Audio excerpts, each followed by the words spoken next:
Kaunis keskhommikut, head kuulajad ja vaatajad, ja täna on meil stuudios Keskerakonna esimees Mihhail Kõlvart ja Keskerakonna Riigikogu fraktsiooni esimees Lauri Laats. Ja me olime Mihhailiga täna hommikul varakult kohal ja sina, Lauri, tulid 25 minutit hiljem. No ma saan aru, et sul on valimas käimata. Kuule, tuleb välja küll niimoodi, jah, et ma saan aru, et need, kes on juba valimas ära käinud, need saavad kiiremini Tallinnast sõita, on. Ja, no mina näiteks jõudsin 4 minutit hiljem. Kiiruse piirang on vist peal, aga ma kindlasti kavatsen seda teha täna või homme, aga enne nädalavahetust, sellepärast, et see on oluline. Me teame seda, et nädalavahetusel tegelikult läheb päris palju rahvast välja, seal tekivad järjekorrad ja ummikud ja mida varem, seda parem. No ja siis, mille teame, ilm veel tulebki. Et kui vähegi ilus ilm on, päike paistab, tuult ei puhu, siis tuleb loomulikult valima minna ja täna homme ma selle ära teen. No Mihhail, ma arvan, et sinul on valimine veel eriti oluline, sellepärast, et mulle tundub, et tegelikult kõik see lumi, mis järgneval aastal, talvel tuleb koristada, see on sinu töö ja ma ei tea, kas sul selleks üldse traktorid on, pead äkki labidaga selle ära viskama? Ja, no mina enda valiku juba olen teinud eile ja rõõm on tõdeda, et inimesed on tegelikult väga aktiivsed. Eile olid pikad järjekorrad. Ma ei mäleta, et eelmisel valimiste tsüklil oleks korraga nii palju inimesi väljas valimiste teisel päeval. Et tegelikult tulid rekordid. Ja lähtuvalt sellest jätkuvalt on aktuaalne küsimus, miks praegune linnavalitsus pani jaoskonnad kinni. Rohkem kui pool nendest. Nüüd inimesed peavad päris pikalt ootama, aga samas nad tulevad ja enda valiku teevad. Ehk siis see soov, et tuleksid muutused, on väga suur, me seda näeme. Ja ma olen väga tänulik tallinlastele, et vaatamata sellele, et praegune linnavalitsus tegi kõik selleks, et inimene ei tuleks valima, ikkagi tallinlased on väljas. Nüüd, mis puudutab lumekoristust, siis praegune linnavalitsus jätab järgmisele linnavalitsusele väga palju probleeme. Ja üks nendest ongi lumekoristus. Et ma ei tea, kuidas see üldse võimalik on, et nemad hakkasid tegelema lisalepingutega septembrikuus. 1. oktoober on talvehooaja algus. Viimane hanke oli väljas 24. septembril. Nädal aega enne talvehooaja algust. Ja nüüd nad räägivad, et tegelikult lepinguid ei olegi vaja. Saab suurendada mahtu olemasolevate lepingute raames. 10% saab seaduse alusel täiendavalt mahtu suurendada või vähendada. Ja ükskõik, kas sa suurendad või vähendad, see ongi see 10% lagi, kuidas sa saad muuta lepingud. Ja kas nendel on probleem matemaatikaga, et see maht, mida nad täiendavalt soovivad koristada, on peaaegu pluss 100%, mitte 10%. Või siis nad soovivad seadust rikkuda. Ja selle taustal lugupeetud linnapea räägib, et kõik on korras, kõik on hästi. Tõenäoliselt nendel ongi hästi, sest nemad ei kavatse nende probleemidega tegeleda. Aga järgmine linnavalitsus hakkab sellega tegelema, rääkimata sellest, et igas valdkonnas on meil probleeme kuhjaga. Ja eks ma väga positiivne tuleviku osas ei ole, sest kui me tuleme võimule, siis meid ootab väga suur töö. Ja, kuule, ka siin otsa küsid, et kas tuleb osta labidas või traktor, ma arvan, kummagist ei ole kasu, et tuleb loota lihtsalt lund ei tule meie olukorras. Mina muuseas teie optimismi üldse jaga, ma kardan, et lund tuleb kõvasti. Ja mina arvan ka, tead mis pärast või? Ma ütlen sulle, mul kass on paksemaks läinud. Vaata, kui kass sööb kodus palju, pigem juba sööb vaeseks. Kogu aeg on konservi, ja ta on reaalselt läinud paksemaks. Ja see tegelikult näitab, et tuleb karm talv. Ja Mihhailil on õigus ju, et ma olen selle valdkonnaga tegelenud ju pikki aastaid. ka erasektoris, et ma saan aru väga hästi, kuidas on hanked ju püstitatud ja miks pärast praegu kõik hanked on vaidlustatud, sellepärast nad kulutati liiga hilja välja.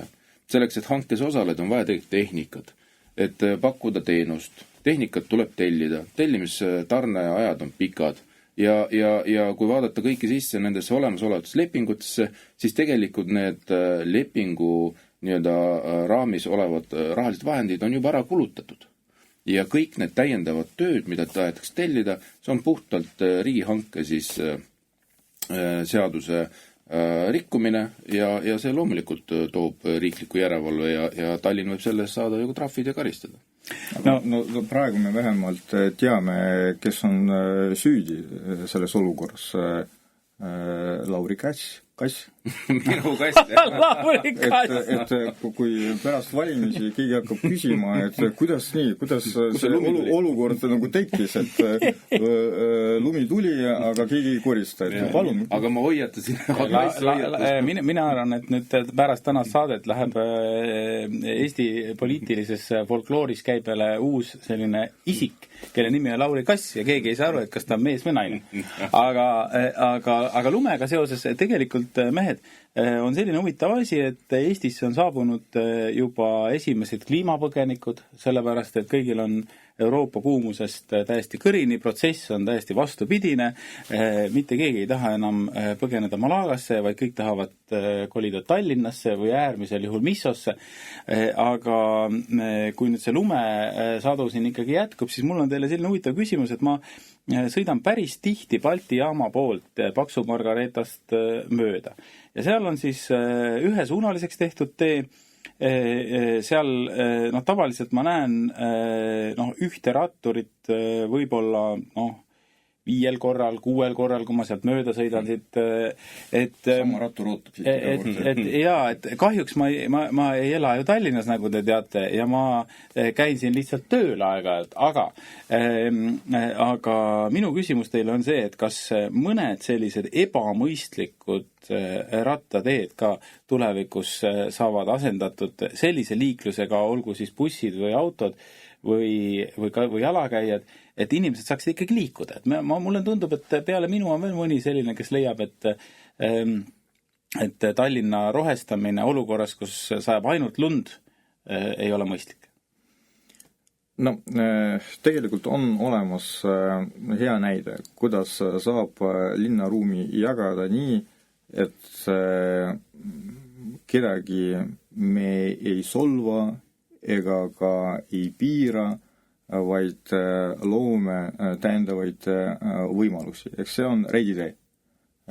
Selle vastu oli nii palju kommentaare, aga kui see oli valmis, siis oli näha, et jah, autodele mõeldud projekte, aga paralleelselt oli ehitatud rattatee, promenaad ja uus kaunis linnaruum. Loomulikult igal pool kahjuks ei ole võimalik sellisel viisil lahendada ja jagada linnaruumi, aga mida ei tohi lubada, et lahendused oleksid ideoloogilised. Et mitte nii, et oleks mugavam ja pragmaatilisem, vaid nii, et on olemas mingi idee, et just sellisel viisil tuleb teha. Ja täna ma näen, et linnavalitsuse otsused on tihti ideoloogilised. Et Liivale tramm, et mis siis, et tasuvusanalüüs näitab, et ei ole mõtet, mis siis, et tegelikult linnaruum ei luba seda pikendada Kristiini keskuseni, aga ideoloogiliselt on õige, teeme ära. Või siis Aia tänava nagu lahendus. See on piinlik lihtsalt vaadata, mida seal tehti, aga on olemas mingi ideoloogiline arusaam, et tuleb takistada autoliiklust ja panna nagu välja, ma ei tea, need lillepotid ja pingid, mis tegelikult tänaseks on juba lõhutud. Et veel üks kord, mida ei saa ja ei tohi lubada, et meie linnaruum areneks mingi ideoloogia alusel, mitte nii, et kuidas see oleks inimestele mugav ja vajalik. Teate, mul on selle ideoloogiale, mis siin vahepeal on viljeletud, nimi ka pantud, lihtsalt nunnu. Tead, miks pärast on? Nunju on see lillepott siin keset teed ju. Sa öösel Aia tänaval oled käinud, nägid, kui nunnu see on seal. No ma arvan, et need ideoloogia rakendajad seal öösel ei julge käia, aga päeval tundub nunju, noh. Tramm, see on ka nunju ju, noh. Minast meil on ka programmis üks lause välja kirjutatud, et innovatsioon on põhiline, aga ta ei pea olema nii-öelda lähtuvalt ideoloogiast, vaid tehnoloogiast. Ja see teine pool on tegelikult väga oluline. Ehk siis innovatsioon peab igal juhul olema, aga ta peab olema tehnoloogiline. Ehk siis selge ja kaine mõistusega tehtud. Need lahendused, mis täpselt Tallinnale sobivad, on ju. Ja siis on meil olemas partei sinna võimul, kes ütleb, et nemad ei sobi neil Minsk, on ju, neil sobib Kopenhaagen, kus on tegelikult väga suured slummid, kus on kuritegevus kõrge ja kõik nii edasi. Ja siis unustatakse nagu täiesti Tallinn ära, on ju. Et andke andeks, me elame Tallinnas ja kõik see, mis siia tuleb ja mis siia ehitatakse, need lahendused peavad sobima just Tallinnale. Ja kas kõik siia sobib?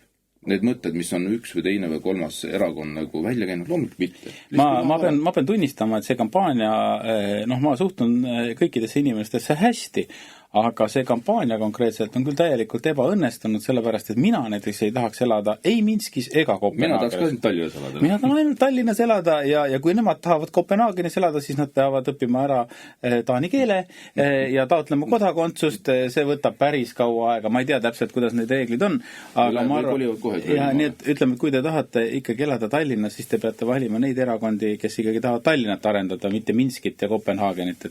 Et ma saan aru, et sotsiaaldemokraatidele meeldib selline slummi laadne mõtlemine, aga ma pean silmas viiteid Minskile, aga tegelikult meil on ainult üks tore armas kodulinn. Aga vaata, see teema, mida sa puudutasid, see on üldine nagu, kuidas Tallinn liigub, on ju, kuidas me saame liikuva Tallinna panna.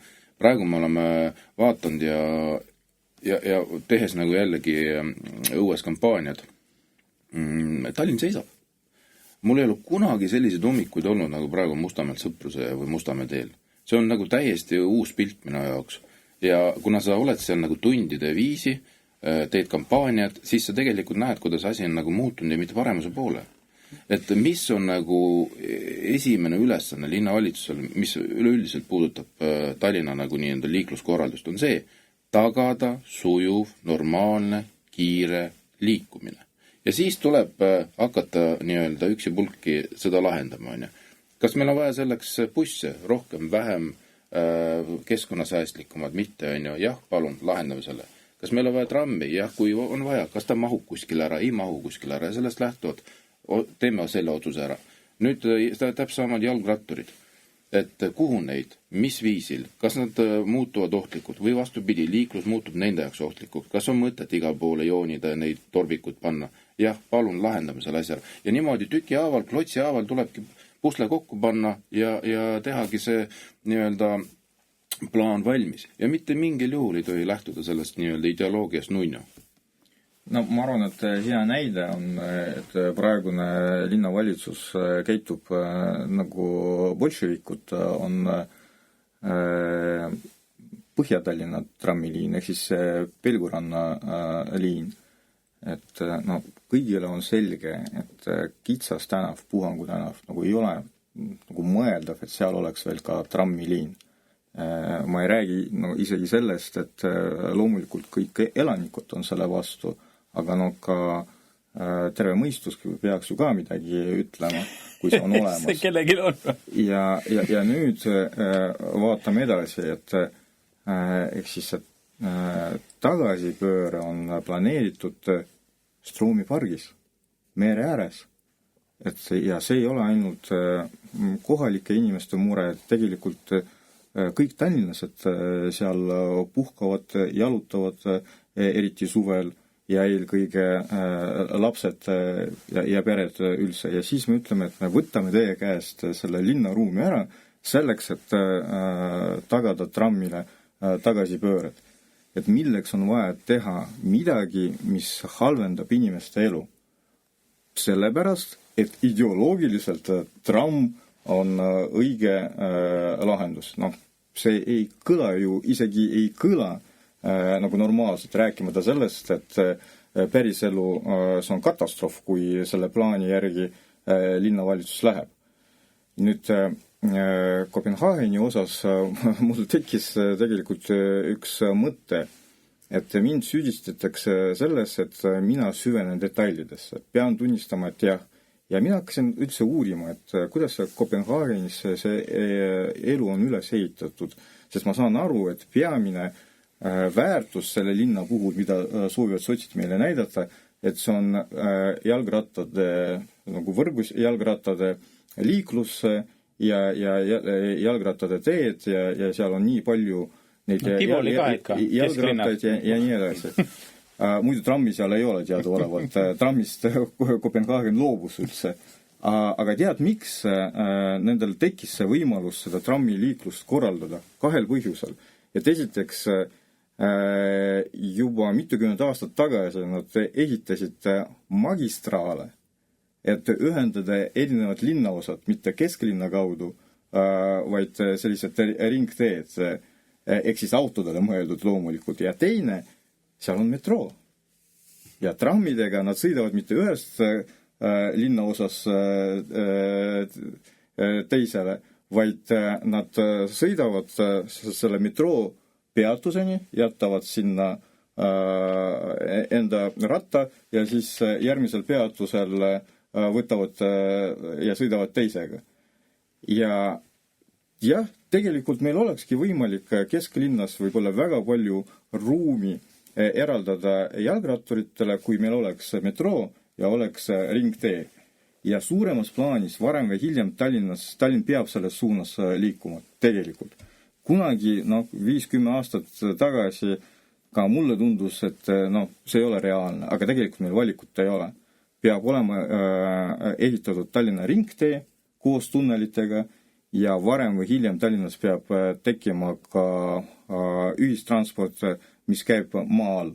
Kas see on päris metroo, tõenäoliselt mitte, see ei ole võimalik, aga kergmetroo, seda teevad teised Euroopa linnad, sealhulgas ka väiksed linnad. Ehk siis see suurem visioon peab olema ka meil. Ja seleta lahti igaks juhuks, mis on kergmetroo, sest võib-olla kõik ei ole selle kontseptsiooniga kursis. Kergmetroo see on mitte rong maal, vaid tramm maal, et ta ei pea nii sügavusse minema ja ainult osaliselt on maal. Seal, kus linnaruum lubab, siis on maa peal ja seal, kus tuleb neid keerulised ristmikud läbida, siis tee läheb maa alla. Ja kuna selline kogemus on olemas ja tegelikult meil on ka olemas eksperdid, kes on seda ettepaneku ka teinud ja isegi arvud laua peale on pandud. Ma ei ütle, et me kohe peaksime sellega tegelema, aga kindlasti see on üks sellisest nendest suurematest projektidest, mille peale tuleb mõelda. No vaata, see on minu arvates väga hea näide, mis puudutab üleüldist seda peatänavat, on ju. Et kui selle peatänavast hakati ju rääkima, kõik kujutasid ette, et ikkagi peatanav on mõeldud inimestele. Jalakäijatele, seal on teenused ja kõik on tore olla ja need samad nunnu, need lillekastid on seal. Ehk siis see keskkond, mis tegelikult suve me tahaksime ju näha teatud osas linnast. Ja seal kindlasti oleks vaja see tramm lasta mingi hetk maa alla, on ju. Et see on teoorias, et kas ta reaalselt teostatav on ometi küsimus. Ja nüüd kogu sellest ideest, esialgsest ideest, mis tekkis, nüüd on jõutud nii kaugele sellise etappi, et tegelikult jätame selle trammi sinna alles, jätame sinna autod alles, kitsendame teid, on ju, ja piirame kiirust. Aga see kontseptsioon peatänavana sellisel viisil ju ei toimi. See on ju hoopis mingi muu lahendus. See on lihtsalt nii-öelda kitsendatud liikumisvõimega teelõik ja mingisugust lisa sellist väärtust sellise peatänava mõttes me ju ei saa. Sellepärast peatänava mõiste on midagi muud kui see, mida praegu jällegi sotsid lõppfaasis nüüd pakuvad välja, et selleks, et linnukese ära teha, teate, meil on juba kõik korras, me hakkame kohe projekteerima, et teilt Tallinnast tuleb peatänav, mis tegelikult ju ei ole peatänav. No mulle tundub tegelikult, et kogu see viimase paari aasta jooksul toimunu, et selle ideoloogiline alus on inimeste väljaajamine kesklinnast. sest tegelikult me teame, et vanalinnas elab paar tuhat inimest, kus ma ise töötan, see tegelikult on tühi öösel ja teisest küljest samal ajal ka täis, et see sama Aia tänav, et seal tegelikult on enamasti täis. Ja ma pean silmas mitte ainult inimesi, vaid ka täis inimesi, et selles, kus sa seal öösel liigud, seal on tõesti tegelikult kohati ohtlik ja ma ütlen, et kui need lillepotid sinna tulid, kuna käin iga päev sealt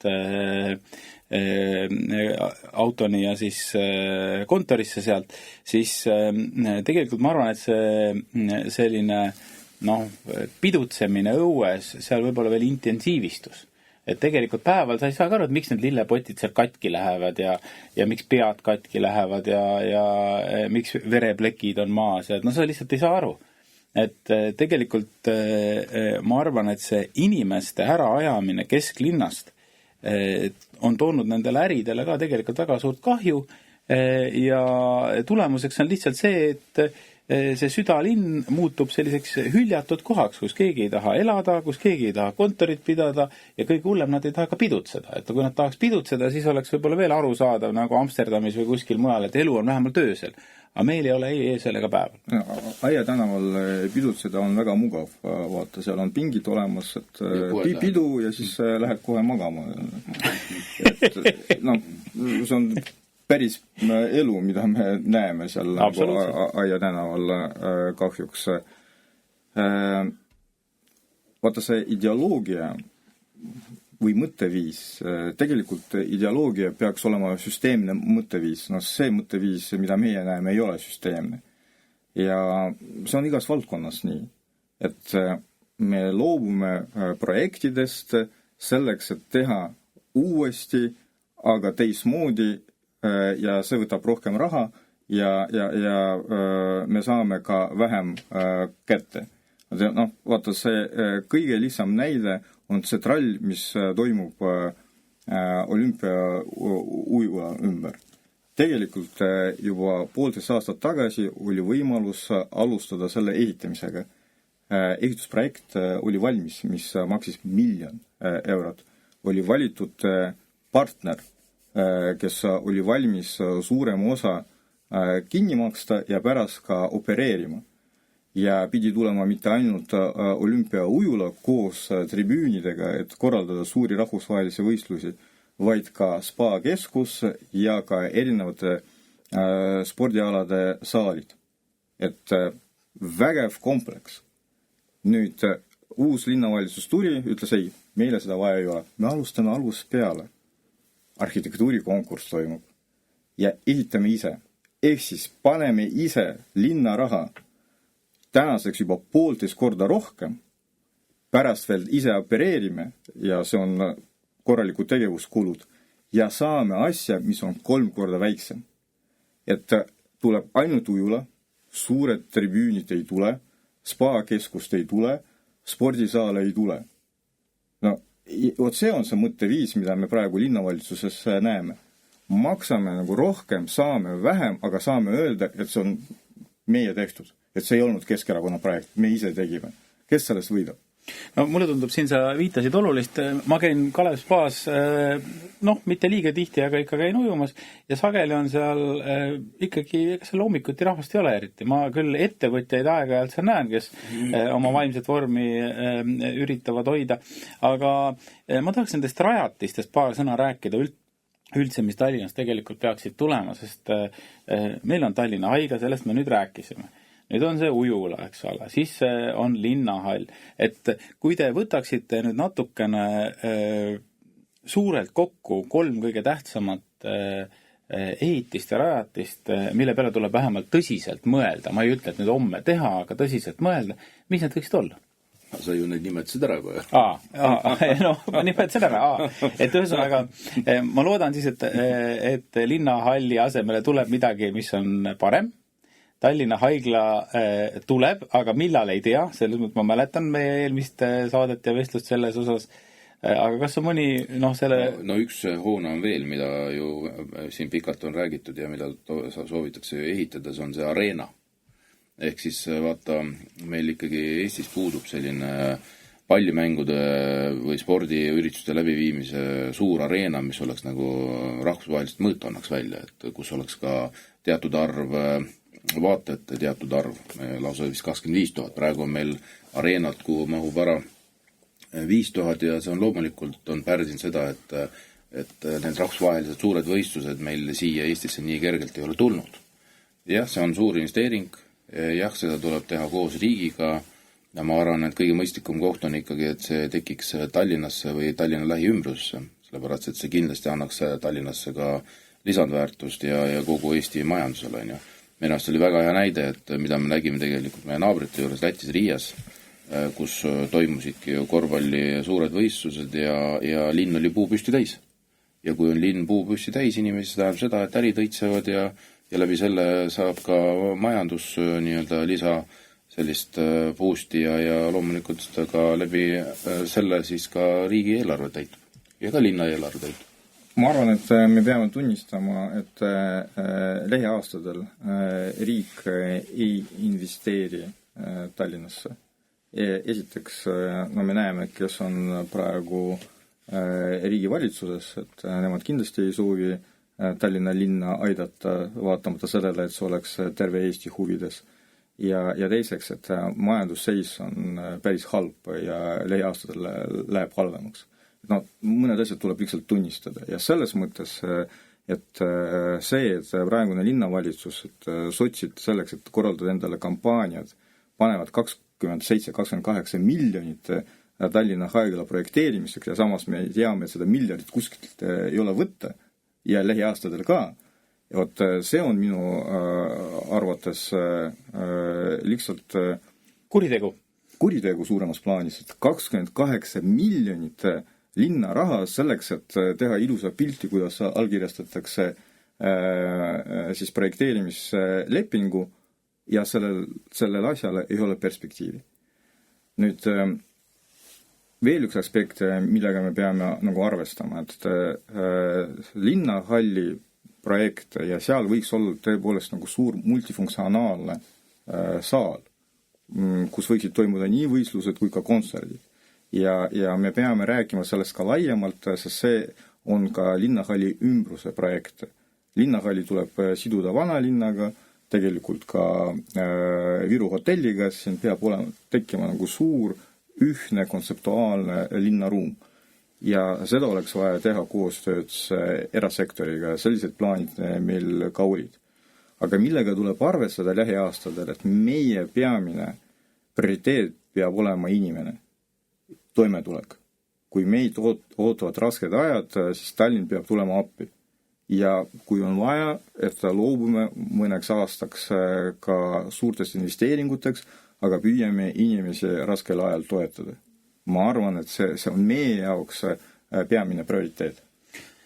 Lauri, kuidas siis inimesi toetada, et ütle 2-3 asja, mille peale mina kui valija peaksin mõtlema, mis tegelikult ka saab teoks teha? Tead, kui sa nagu küsid seda tagasisidet, mida ma olen saanud inimeste poolt, siis loomulikult on pöördunud minu poole eakamad inimesed, pensionärid, kes on selgelt öelnud, et välja toonud oma murekohad, aga murekohtade me ju tegelikult teame.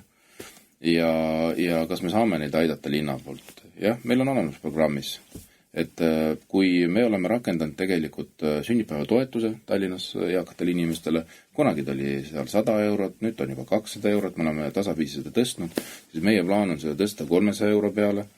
Ja loomulikult, et kui eakad inimesed seda kuulevad, siis meil läheb kohe paremaks, kõik saavad aru, et see ei ole nii väga suur raha, aga abiks ikka. Ja täpselt samamoodi, mis puudutab lastetoetusi, et kui lapsed lähevad meil kooli, ranitsatoetus, sünnitoetus, need on need meetmed tegelikult, mis abistavad ikkagi teatud ajal ja neid tuleb vastavalt sellele ka korrigeerida, kui kui heaks või halvaks meie majandusolukord läheb, aga praegu me näeme, et aina allapoole kogu see olukord läheb ja seda enam peab ka Tallinn oma inimesi ka abistama. Ja see on tegelikult ootus. Ehk siis, mida inimesed ootavad, eelkõige linnavalitsused? et toimuks rahulik, normaalne valitsemine, ilma kempluseta. Et areneks linnakeskkond, et areneks ühistransport, mis peab jääma tasuta ühistransportiks ja sellega saaks kiiresti liigelda. Ja loomulikult see viimane pool, et kui vähegi saab, siis tegelikult oleks vaja finantsabi ja neid inimesi, kes finantsabi vajavad, ükskõik mis räägime vanusegruppidest, siis neid on Tallinnas kahjuks ja loomulikult me peame need aitama. Vaata, Lauri praegu tõi välja nagu peamised prioriteedid, millega nagu linnavalitsus ja üldse omavalitsus peaksid tegelema. Ja nüüd me peame tunnistama, et iga selle prioriteedi puhul praegune linnavalitsus on läbi kukkunud. Nii praegune linnavalitsus kui ka praegune riigivalitsus. Ja kahjuks ajaloos on alati nii, kui võim valitsejad kukuvad läbi ja ei suuda midagi inimestele pakkuda, siis see, mida nad pakuvad, on vastasseis ja sisevaenlane. Et näidata, et meil on sisevaenlased, mida me saame nagu võita ja võtta selle päästja rolli. Ja nüüd me seda näeme riigivalitsuse puhul, midagi sisulist nad pakkuda meile ei suuda, majanduskasvu tagada ei saa, inimeste toimetulek ei ole prioriteedis, aga pidev jutt sellest, et meil on ainult üks prioriteet ja see on julgeolek, mis ongi prioriteet, aga see ei saa olla ainuke prioriteet. Ja nüüd me siin enne valimisi näeme, et läbi kukkunud koalitsioon, läbi kukkunud linnavalitsus hakkab hirmutama inimesi Keskerakonnaga ja rahvuskaardiga. Jälle rahvuskaart ja jälle haridusteemade puhul. Et hirmutatakse sellega, et tuleb Keskerakond ja Keskerakond on eesti keele õppe vastu ja valige meid, meie oleme päästjad. Kus te olite viimased 30 aastat, ma küsin teie käest, et kui te olete päästjad? Ei ole ühtegi teist erakonda, mille puhul me saaksime öelda, et olid pakutud sisulised lahendused, kuidas toetada üleminekut eesti keele õppele. Ainult Keskerakond. See oli siis, kui oli Mailis Reps ministri kohal ja siis oli käivitatud projekt, sina ka seda mäletate, et oli võimalik saada rahastust, et venekeelsed lasteaed ja pärast ka koolid saaksid endale palgata eestikeelsed õpetajad. Praegune koalitsioon lõpetas projekti, väga vajaliku projekti. Nüüd meie ajal Tallinnas, kui me olime veel võimul, pool aastat me töötasime süsteemse programmi kallal koos ekspertidega. See oli välja töötatud. Väga erinevad meetmed, mis olid nii õpetajatele, õpilastele kui ka vanematele. Alates kompetentsest keskusest lõpetades kogu päeva kontseptsiooniga.